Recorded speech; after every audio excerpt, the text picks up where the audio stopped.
So for this teaching video, I decided to teach the poem Elk River Falls by Billy Collins. So first I'm going to start off with going over the background of Billy Collins and the poem itself. So Billy Collins was born in 1941 in New York City and always had this passion for the arts and literature, and his career sort of always went there and stayed in that direction. So Billy Collins is a great poet, and I've enjoyed reading many of his works this semester, which is one of the reasons I decided to choose one of his poems for this project, as I enjoyed his work and it just kind of really clicked with me, the way he writes and whatnot. He's very famous for his conversational poetry to readers with some humor and witty comments that he adds in as he goes along. And this time, though, I will be teaching one of his more serious and remarkable works of Elk River Falls.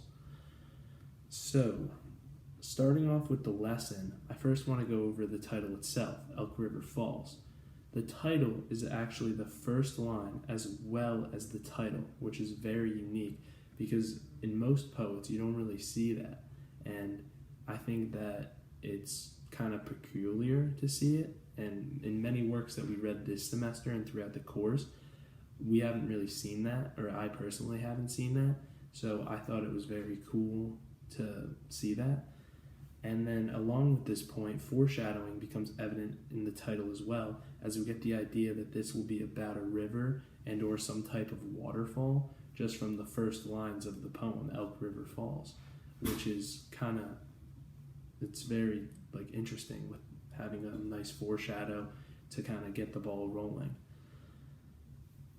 Moving forward, I next want to talk about the structure of the poem. This is even more unique as it is only one stanza and only one period throughout the whole poem, and the period is at the very end.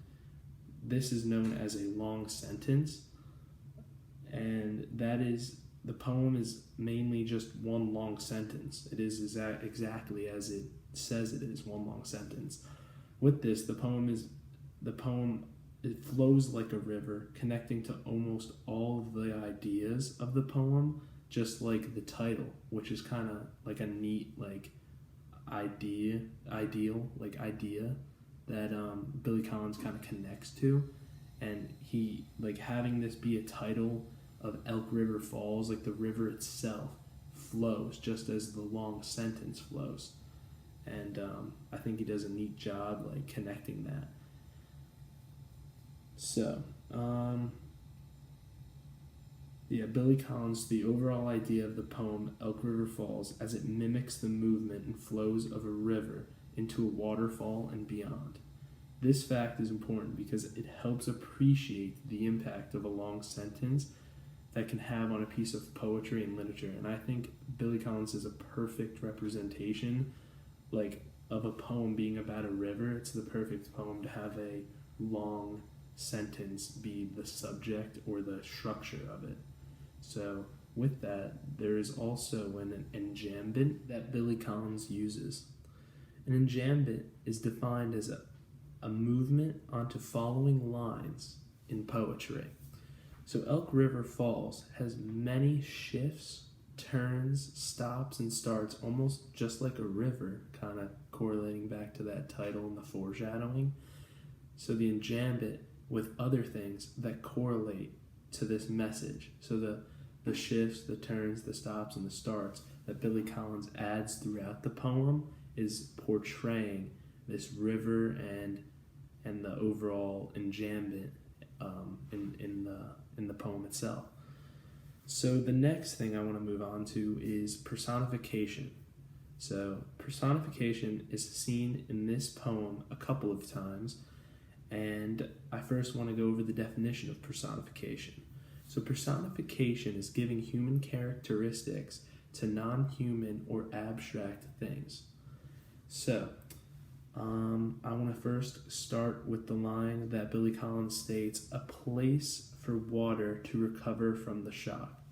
So this one is personification, but it's not the main personification that's seen. But I wanted to start with this one because obviously water doesn't feel shocked. Water could be shocked electrically, but it can't feel the feeling of being shocked, like getting out of the shower right into the cold air. Like, it does not feel that shock because it's a non-human, hence personification, giving human-like characteristics to something that is non-human or abstract. But more importantly, the last few lines of the poem has the bigger picture of personification. Billy Collins writes, "Sings its name one final time, then feels the sudden sting of the salt." So in this, it's referring to the water, and obviously water can't sing, water can't feel, and water can't sting, like feel the action of being stinged or stung.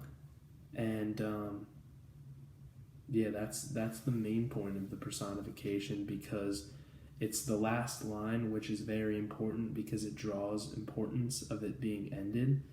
And personification is definitely seen because water can't sing, water can't feel, and water can't be stung, because those are human-like characteristics or feelings that a non-human or abstract thing can't have. The last but not least important factor of the poem that I want to go over today is the concept of imagery.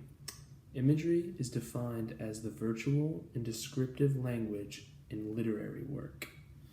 Billy Collins does exactly that throughout the whole long sentence poem of Elk River Falls. So I want to go over some examples that kind of show imagery and give you that mental picture. So early on in the poem, Billy Collins writes, "From a rocky and considerable height, turning pale with trepidation at the lip." So in this quote, you can kind of just close your eyes and almost picture mentally the imagery of the actual representation that he's trying to get with the water. Like, you can see the massive boulders, the rocks, right? He says from a rocky and considerable height, so like an overview almost. So I think that's important, and that is exactly what imagery is trying to get at, like giving you that mental picture, almost as if you can see that and are there.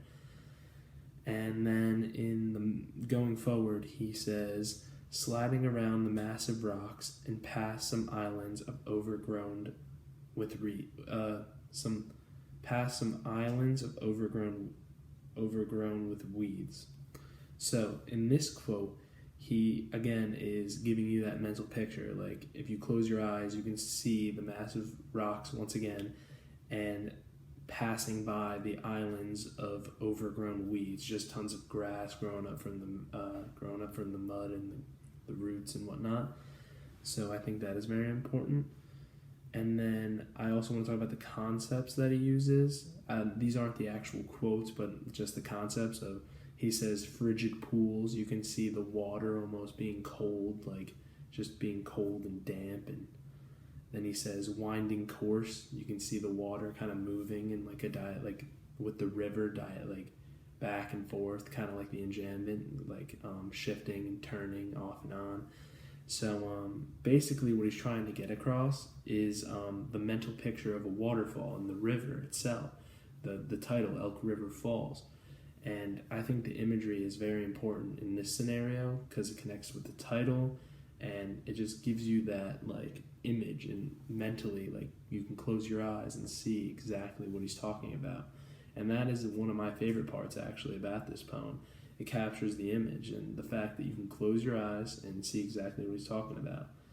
And the water itself, it goes like the course of the river in the poem, separating and meeting again is the main point he's trying to get across. So with that, I'd like to wrap up everything. In conclusion, I think Billy Collins did a magnificent job with this poem, and this could quite possibly be the best poem that he's ever written, at least from my perspective, having only read a few of his works. This is probably my favorite that he's written. And right from the start, he keeps the readers entertained and thinking about the symbolic centerpiece of the poem, which is the river, which is right in the title. The title and structure blend perfectly together, and Billy Collins does that so perfectly, and he uses so many great literary tools along the way. Foreshadowing, personification, imagery, and even the poetry tool of enjambment. We talked about all of those and gone over all of those, which is very important to understanding this poem and getting a better in-depth picture and learning experience from it.